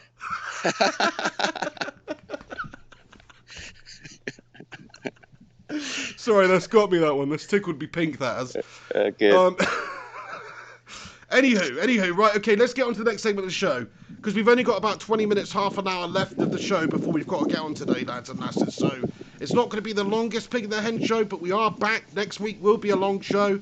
We will take lots of calls and stuff next week, but today it's going to have to be a bit of a shorter one, lads and lasses, because I've got a hard out. And I won't be on the drinks until February. And Henry's not going to be on the drinks until February, eh? Well, wait a sec, maybe, because basically what I've done, I'm doing a dry in between New Year's. Do you understand what that means? No. No. So basically, you've got conventional New Year's, haven't you? I know what you mean. The calendar New Year's, and of course, you got the Chinese New Year. So what I've planned to do is, dry in between. So I'm basically dry till January the 25th. I do have a curry date lined up on Sunday, and I was thinking maybe have a cheeky beer or two. But is that cheating? It's sort of cheating, isn't it? You want to keep dry January, my friend. Dry January, yeah. Oh, yeah. No, I'm not going to do dry January. So I already said, I promised myself I'm going to do dry in between New Year's. I know it doesn't have the same ring to it, but I mean, that's just my own personal challenge. I respect that. So New Year to New Year. Nice one. Good luck with that, Henry. Let us know how it goes on the next Pig the Hen show as you're sipping your 18 beers. Right, okay, let's get on to the next segment of the show, that otherwise this show's never going to end. But let's go on to it then. So, melter of the moment, Henry. Boom, here's the theme tune. Pig and Hen's melter of the moment. The pig and the hen's melter of the moment. What's a melter? Over to you, Henry Hotspur. Who is your melter of the moment? Okay, my melter of the moment, and bear with me, who it is the Australian government when it comes to what their policy has been to actually help to prevent bushfires. Okay, because we all know about the bushfires. They've been devastating. We've lost lives. We've lost like tonloads of animal lives. Obviously, the forests have been burnt down, a hell of a lot of them, and it's horrific. Okay, but the reason my melter of the moment is the Australian government when it comes to their policy for private landowners, and what because I've looked into this, what Australian landowners have done in the past with their own land is they have quite with common sense actually burnt down areas themselves to create burn breaks or fire breaks, I believe they call them. So basically what it means is you've got spaces in between trees. Obviously they've measured it out to ensure that if there is a bushfire, then at least it's not going to catch to the next part so easily. So it gives the fire services, etc., a bit more of a chance to fight it back. And they've done this for years and years and years, and this has actually helped to prevent these horrendous bushfires. And what did the Australian government do a couple of years back? They think, right, no, we're not going to allow that because nobody should be burning anything, nobody should be cutting down any trees or anything. That's not up to them. It's up to the government. Let everything grow. And it was just so ill thought. End of the day, this has been working for years, and look what's happened now.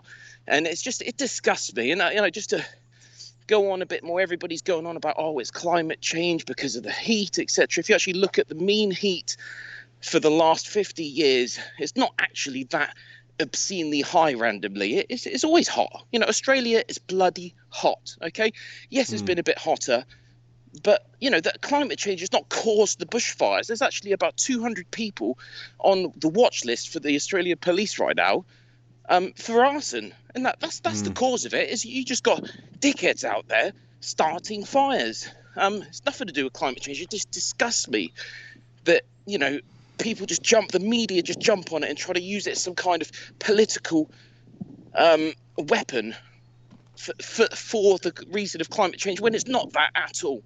But no, my melter at the moment, Australian government for allowing it to be worse and not thinking things through and just thinking too green without using common sense.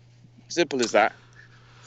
Yeah, it's very, very sad. What strikes me as confusing is probably another blight on the Aussie government here is simply the fact that surely they've been dealing with this shit for years, right? I know it's worse than it has been ever now, but I was actually looking at the map where it was. I was surprised to hear that it's right on the the east coast there where all the major cities are and stuff, just obviously inland a little bit. It's like, crikey, have they not got better sort of better things in place to deal with this? You would think they would. It's like suddenly the whole of Australia's bloody burning, it seems like, and all the wildlife's being devastated. It is a sickening thing that's going on. I looked into it, and it comes down to not allowing private farm owners, landowners to actually protect themselves. Did you know, this is a true story, there's one Aussie geezer that's been fined, I think, 100,000 Australian dollars or some silly amount because he actually broke the law and decided to create his own, gap or fire gap or whatever it is that they call it. And guess what? His house survived. Do you know what I mean? Yeah.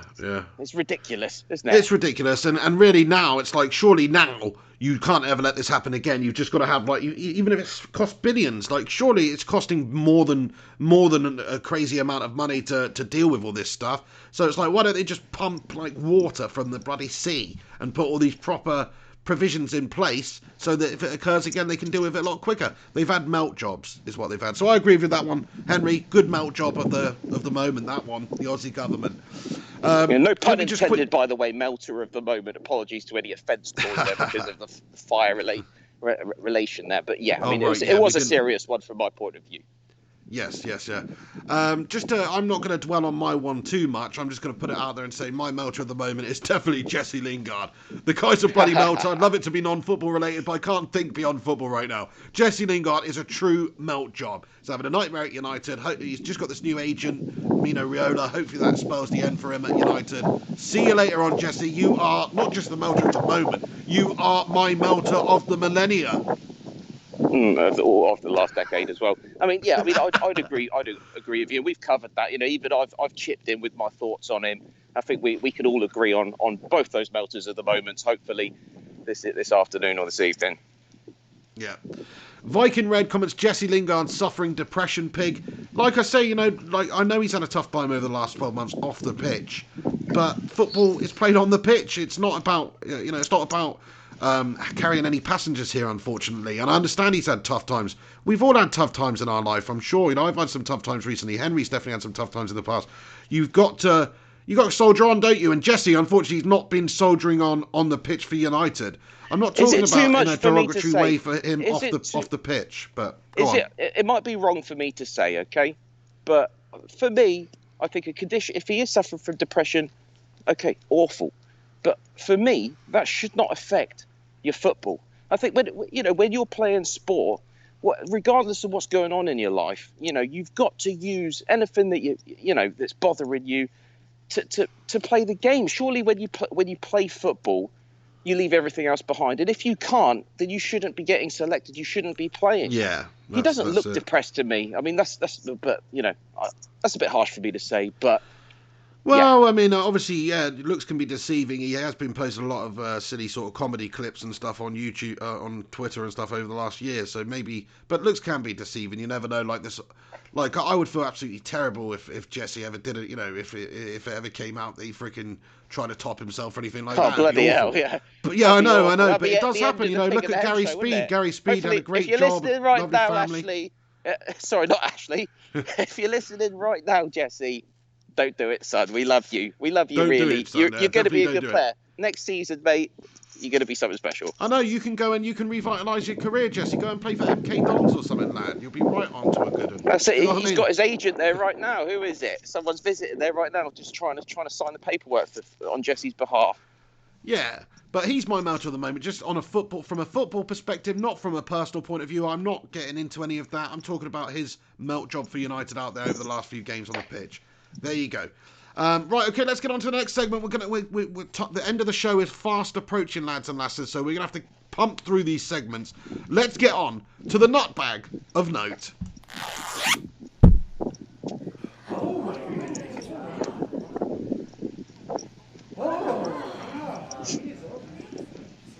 Nutbag of note.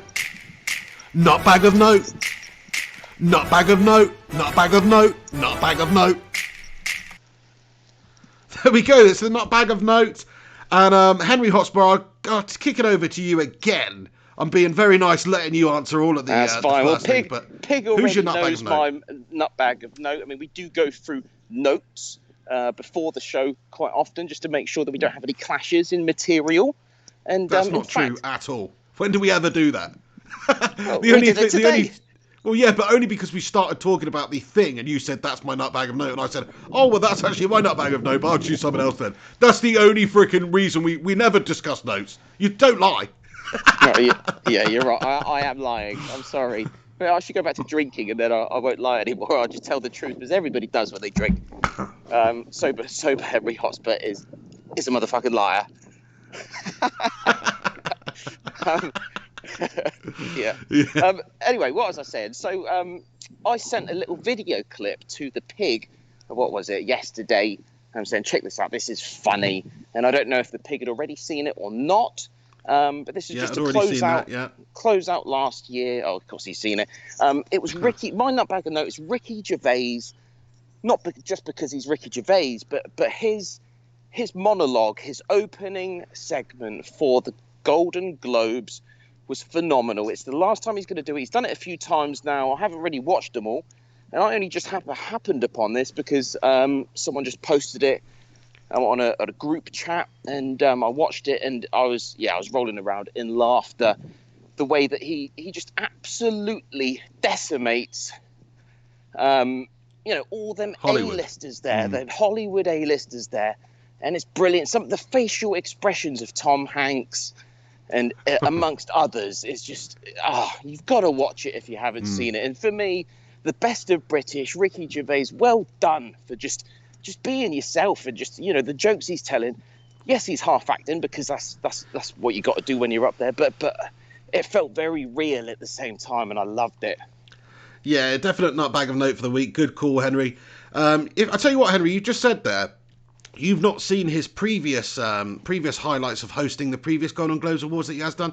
Mate, watch all of them, because they're all the same. They're all the same. Every single year, he just freaking lights up that place. Not every single year. Every single year, he does it. He lights them up. So there's highlights. You can go to watch the 2009 Golden Globes, 2010 Golden Globes, and there's a highlights video of each year where he absolutely decimates the Hollywood A-listers. And it's freaking class, mate, to be fair.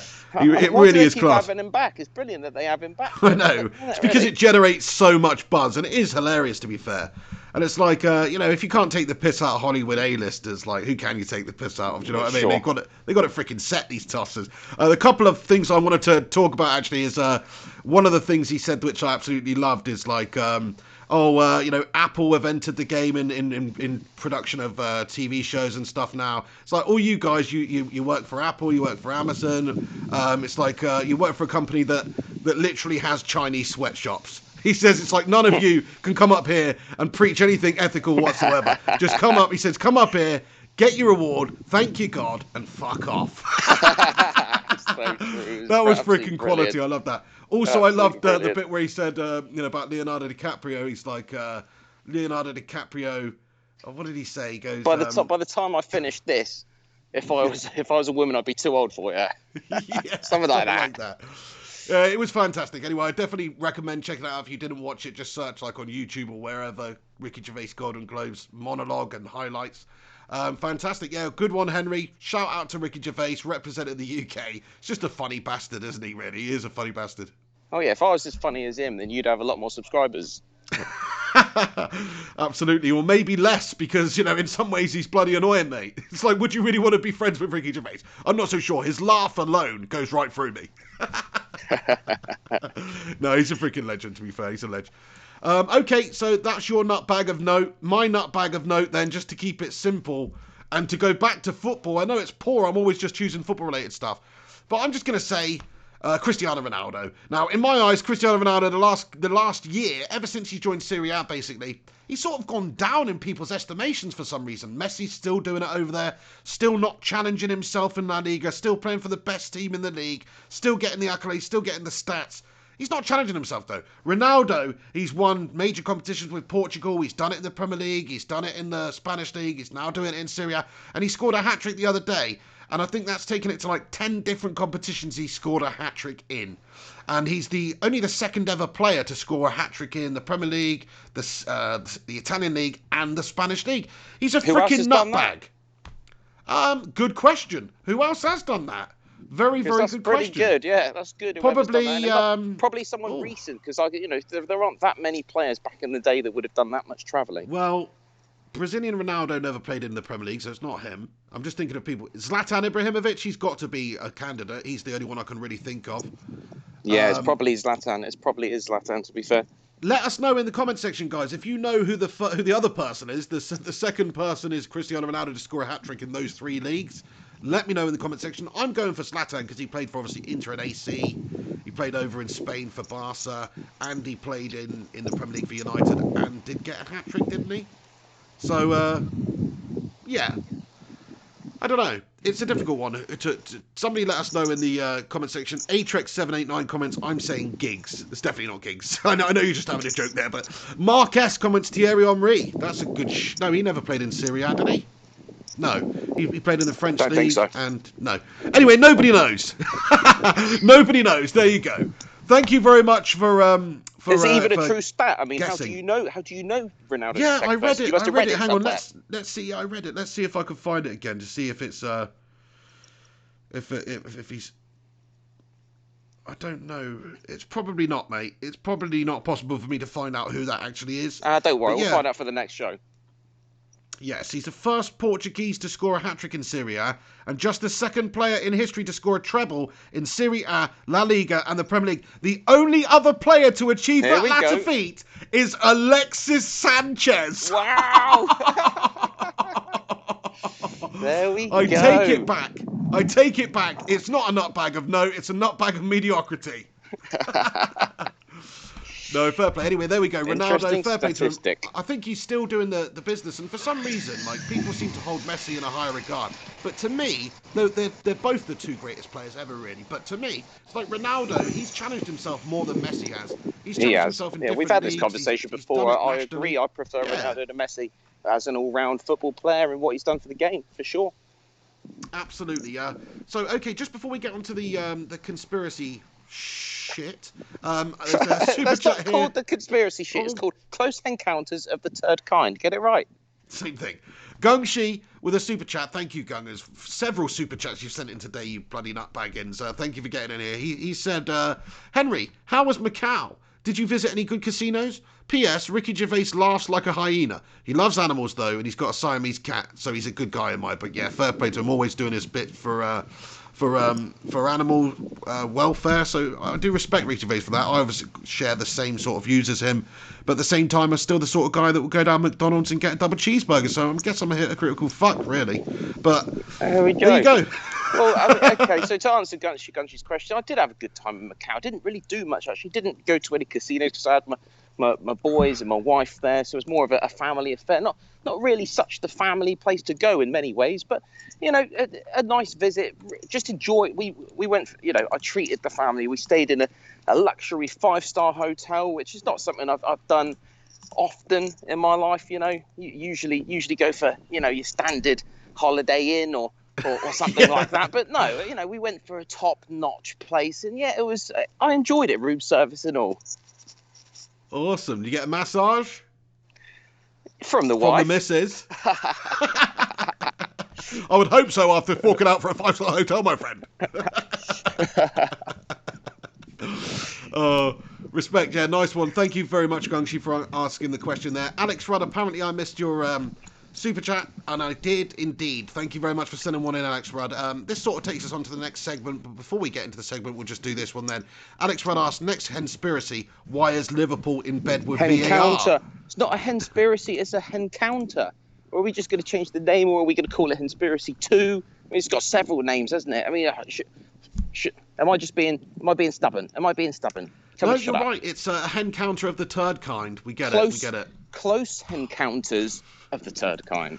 There is a major flaw with that name. The problem is it's just so difficult for me to remember. I don't know about anybody else.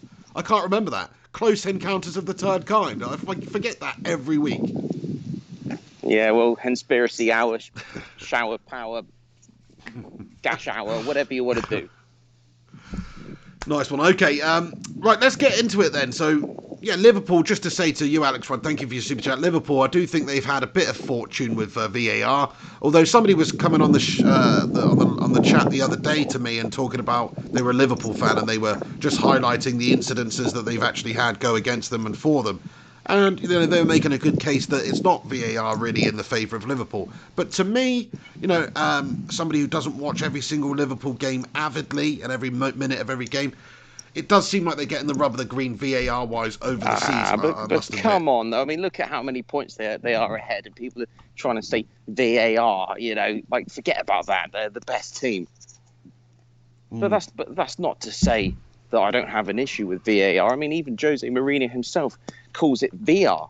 There's not video assistant refereeing. Jose's got a point there. It's not video assistants refereeing at the moment. It's video refereeing, because the video referees, they make the decisions. These offsides that just look completely unfair. It's just down to whatever decisions made by the VR. Absolutely. Everything. Sorry. Yeah, I don't really care about Liverpool and VAR anyway. Fuck Liverpool. Sorry to cut you off there. I just want to give a special mention here to Michael Fletcher. Michael Fletcher, welcome to the Bacon Brigade, son. He has just become a channel member. So I don't know if since we last spoke, actually, Henry, we've now got channel members on Flying Pig United where people can join on YouTube, and they can have access to emojis and also get a badge next to their name. So channel member Michael Fletcher, great to have you on board. Sounds like a joke to me. You've been mugged off, son. There you go, yeah. But channel member, there you are, Michael Fletcher. Special mention to you, and special mention to all the other channel members. You know the channel members because they're the ones that are able to use the pig emoji and a bunch of other emojis, and they also have the Flying Pig United badge next to their names. So shout out to everybody that does do that. If I set up my own Patreon account, then can I post it on the show? And then I can just make sure that people that want to contribute to the hen could do so directly. No, you can't do that. No, sorry. Yeah, of course you could do that, Henry. Look, set up a Patreon page. Honestly, you might, do it. You should. Is it free to set up? It's free to set up. You can get some patrons. You'll probably get more patrons than me, my friend. I've got 9. So, which is great, actually. It's not like you get many Patreons. So what is a Patreon? Well, someone that subscribes and just pays you a monthly amount, essentially. Yeah, that's right, yeah. Yeah, no one's going to do that for me, though, are they? Just for the pig and the hen. I mean, you actually put out a lot of content, don't you? So. Well, yeah, but you might get a packet of cigarettes once a month, mate. I don't know. Yeah, maybe. No, what I need to do is just send you my postcode so you can start sending me equipment. That's what I need to do. But my wife was telling me that it's actually going to cost you quite a lot, postage and packaging, etc. Can I not just Amazon it to you? Do Amazon not deliver in China, no? I think they do, but I don't know. It probably costs a lot. I don't know, to be honest. I don't know. No, because I'll just use the domestic service, mate. So it'd just be stuff that's already within China. So it'd just be shipped to you domestically. Right, okay. Well, we'll look into it. Either that or I just send you the money and you buy it. But I've got a feeling you might end up in Macau again, mate, if I do that. I don't know, mate. I don't know. Should we get on to the next section? And what was I saying? No, VAR. Sorry, yeah, you did cut me off. Yeah, I wanted to cut you off though. I'm not going to bang on about it for this show, but it's definitely worth talking about. It's definitely been a big factor of what's made this season shit in many ways. It needs to be discussed, and we will do in upcoming shows, I'm sure. Shout out to Gungshi especially, by the way, because he's actually the only member of the Bacon and Egg Brigade right now. He's in an exclusive club. So there is, so just so you know, the channel members, it's just $1.99 a month to support the channel and be a channel member, which gets you part of the Bacon Brigade. But Gungshi's actually the only one who's paid the extra $3.99 or whatever it is and become part of the Bacon and Egg Brigade. So thank you very much there, Gungies. What do you get for being part of the Bacon and Egg Brigade? Well, you get an extra egg in the title, mate. Do you know what I mean? Is that it? So he gets no extra benefit whatsoever? Well, yeah, he's showing the support for the pig and the hen. Yeah, well, I mean, that's why I need to send you my postcode, definitely. Absolutely, mate, you do. I'm still waiting on it. It's kind of a joke, but yeah, just send it over for fuck's sake. Right, let's get on to the next segment, which will be the final segment of the show, lads and lads. There'll be no call-ins today. Apologies for that. I'm running out of time. I've got to leave very, very soon, actually, Hen. So we've got about 5 minutes on the what's it called? Close encounters of the third kind. Right. Okay. You just give me a moment, and you just give me 1 moment, and I will get the theme tune going here. Do you want to cue me again so I can just say it and then you can put the music on? It's just more for effect. Brilliant. Okay. Over to you, Henry Hotspur. Close Encounters of the Third Kind.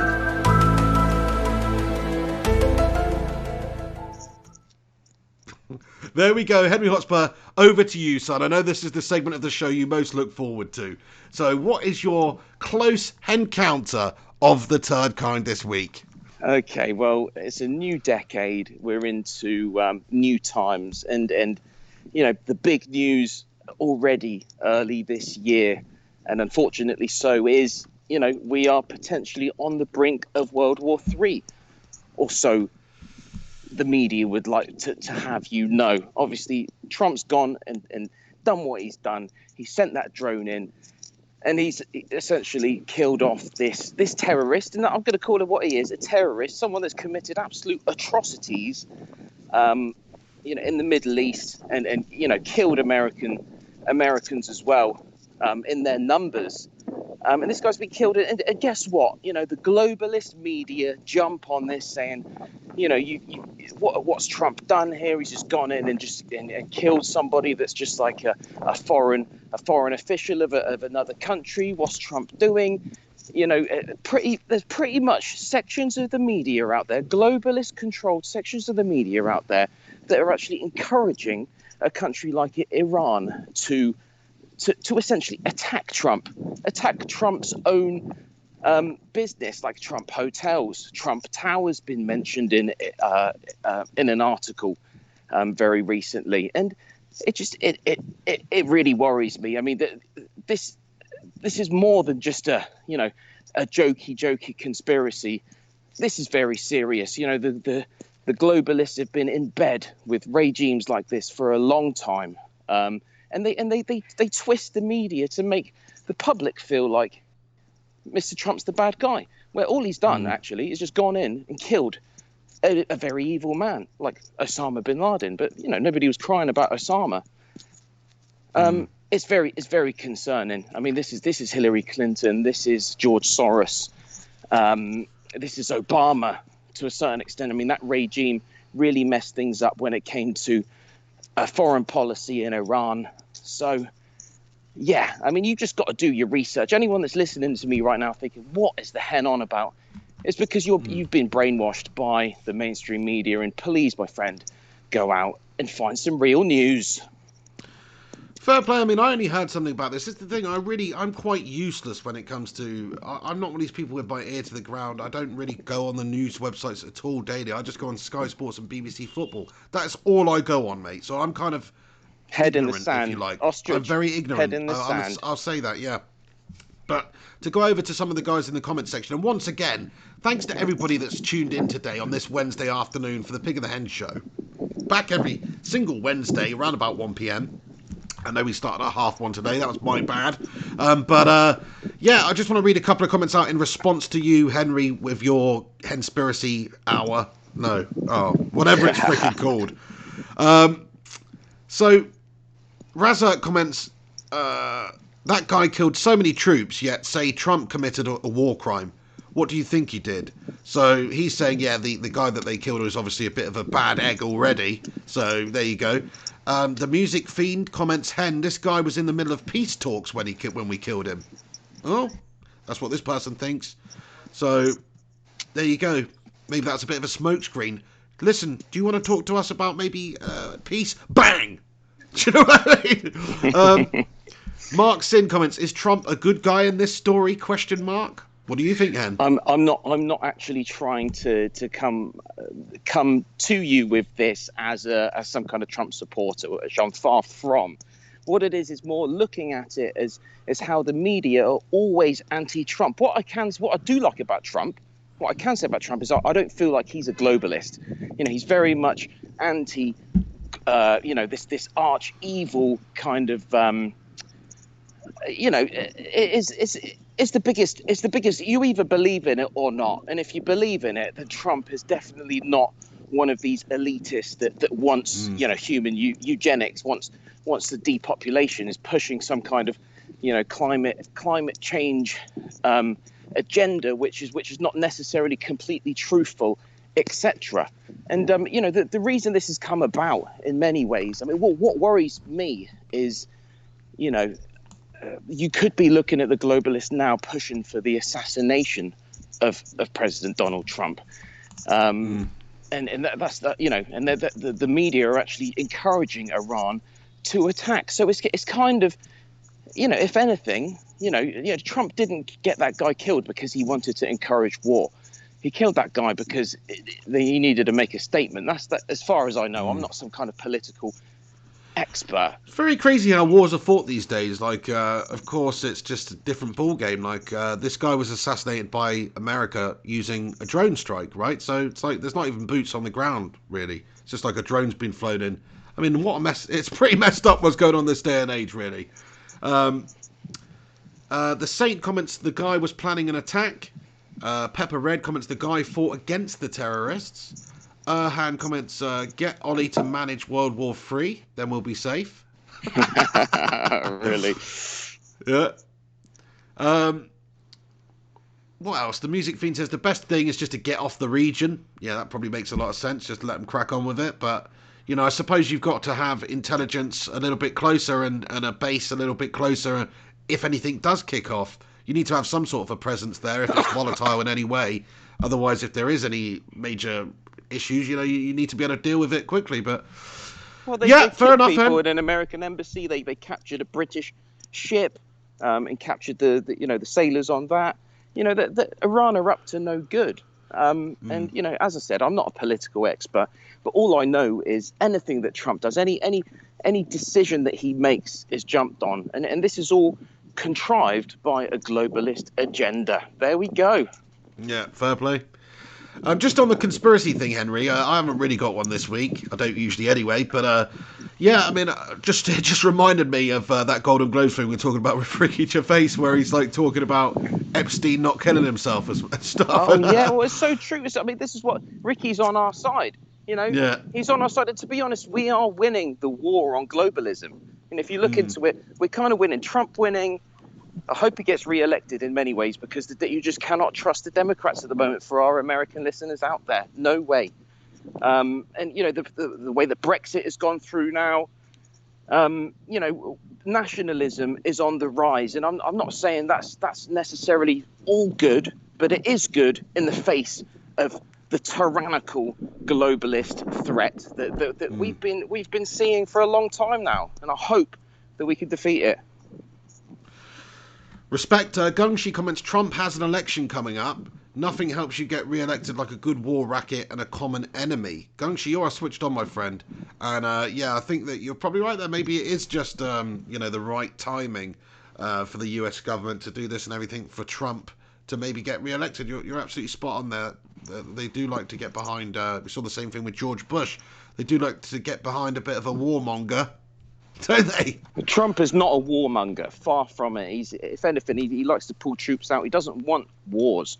You know, Obama sent troops in left, right, and center all over the place in comparison. And, you know, yeah, I'm not going to bang on about it. I sound like some kind of Trump supporter, and I'm not. But, you know. No, I just want to read this comment out from H. Fahim, which I think this is absolutely spot on. He says, I wouldn't believe anything that is said. They said Iraq had weapons of mass destruction. Stop starting wars, then sending young guys to die for lies. Fair play to you, my friend. You know, I think you're absolutely right. I'd agree with that. We should get to the point now, really.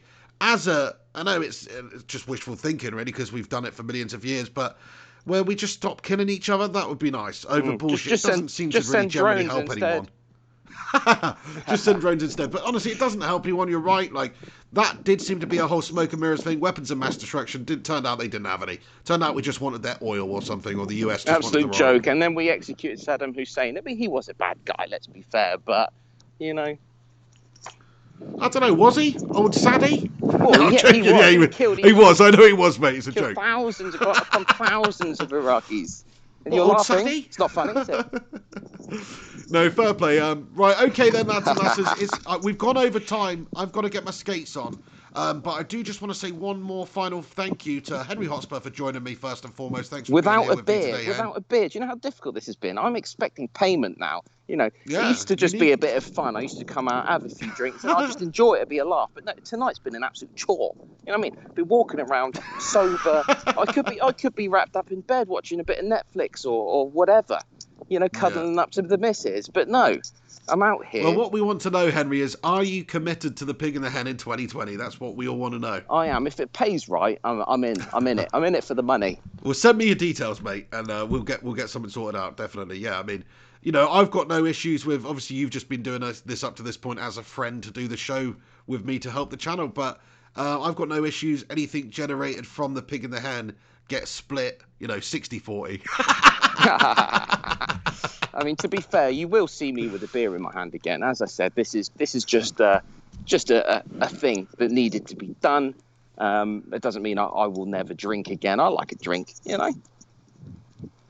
Yeah, fair play. No, fair play to you, mate. It's like I really don't drink at all these days. I mean, I smoke like a chimney and other things, but I don't drink.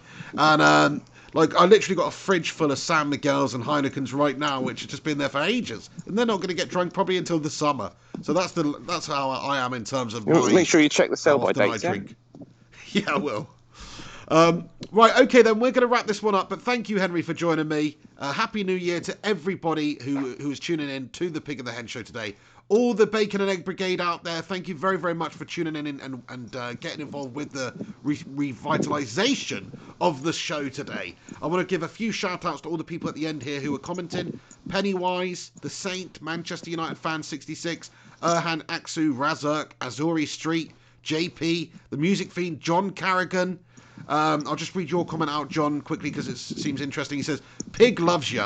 Hope you're well, Trump. Hope you're well. Trump has done a tremendous job to the economy of the United States and others, and he's fallen down on some. This is a huge test for him. Let's see how he pulls through. Wow, there we go.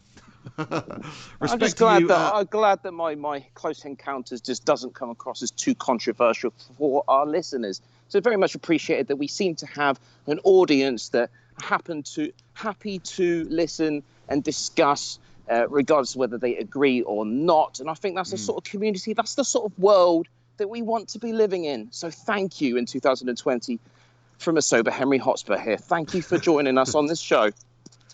That's right. Everyone knows the Pig and the Hen listeners are about as woke as it can get. Do you know what I mean? I'm certainly too woke. I need a fucking beer.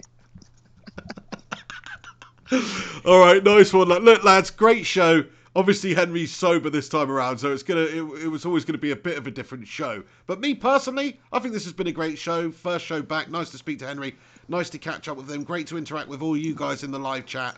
Ted Zavala, Pepper Red, The Saint, Alex Rudd, Gungshi is just super chatting right at the end here as well. He said, Hen, disagree with you about Trump, but respect your opinion and good to see you again. Thank you. And I've never seen you, Gunshi, but I'm sure you're a fine-looking man. Anyway, the fact that I haven't been drinking, I hope I'm coming across like ultra intelligent. Don't you think, Pig? I mean, this is mate, way more intelligent than usual, pal. You're getting 5 times better at Hen than you ever would right now. Honestly, I think it's true. I think you make a much more level-headed pundit when you're off the source. But maybe lacking a little bit in the bravado and comedy department. But other than that, I'd say it's a great show and you're doing a great job, Henry. Don't anybody tell you otherwise, all right? Yeah, Gunshi. Eddie Otto comments, hey guys, good to see the Hen back on point. Back on point. There we go. Love it. Right, let's wrap the show up. I'm happy with that. Let's wrap it up. I just want to say K Wars. Sorry I missed your super chat. I've got to read this out, Hen. He commented, Jesse Lingard will probably bottle in cooking bacon. Not sure of your use of the English language there, K-Wars, but I think what you're saying is Jesse Lingard will struggle to cook bacon. And that's absolutely true. He probably has somebody to cook his bacon for him, though, in all fairness. He's not cooking your bacon, is he, at the moment? And he's not cooking my bacon, no. And I don't want him trying his hand at eggs either. All right, guys, so that's the end of the show. Thank you very, very much for joining into the Pig and the Hen show. Next week, we will be back. Bit of a longer show next week. Call-ins, all that good stuff. So if you had any burning questions or points that you wanted to make that you were unable to today, apologies. But come back next week and call into the show next week. We'd love to hear from you. But for now, you've been watching the Pig and the Hen Show on the Flying Pig United YouTube channel. Do us a favour, smash a cheeky little like on it. Subscribe to the channel if you are new to the channel. You can follow me on social media at Mr. Flying Pig HD. You can follow Henry on Twitter at Henry_Hotspur. So please go and do that. He doesn't. Don't bother, I'm not on it. Yeah, don't bother. But I don't know why you keep with that pig. You're always putting because I'm me out hoping there, that you're and going to go on there and actually help to promote the show sometimes. Good fat chance with that. I'm hoping you might promote the show sometimes on there, is what, so. But anyway, we're going to wrap it up. So thanks for stopping by on the Pig and the Hen Show. Bunch of legends of Bacon and Egg Brigade. Shout out to you all. Have yourselves a bloody good one. Appreciate you all stopping by. We'll see you next week, round about 1 p.m. for the Pig and the Hen Show, the second show of the year. Anything to end on that you'd like to say, Henry? No. All right, guys. Thanks to all of you for tuning in. Have a great one. You've been watching the Pig and the Hen. Take it easy. And I'm the hen. Bug. You almost forgot about me. How dare I you? almost forgot. Yeah, almost Just forgot. because I didn't have a last thing to come in with doesn't mean you can block me off on my outro, you prick. Am I going to have to silence you again, Henry? Because it's not beyond me. I will do it. Look, silence anyway, myself. time for Yeah, the I'll outro. silence myself. I'm shutting up myself. You don't even have to switch me off, yeah? You've been watching the pig, and he's And been the hen. Bug. And you've been watching the Pig and the Hen. We'll see you next week, guys. Wednesday, about 1 p.m. UK time. Have yourselves a cracking week.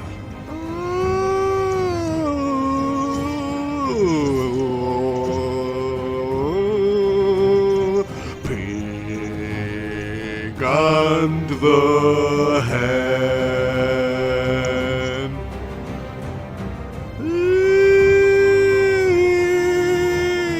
Pig and the Pig and the Hen. Pig and the Hen Show, Pig and the Hen Show, Pig and the Hen Show. Pig and the Hen Show, Pig and the Hen Show. And here are the Patreon credits after the show's finished. Thank you to everybody for tuning in once again. Do us a favour, smash a like on it, subscribe if you happen to be new to the channel. We had a great chat. Henry Hotspur, unfortunately, he can hear me right now, but you can't hear him because we're on a different freaking scene.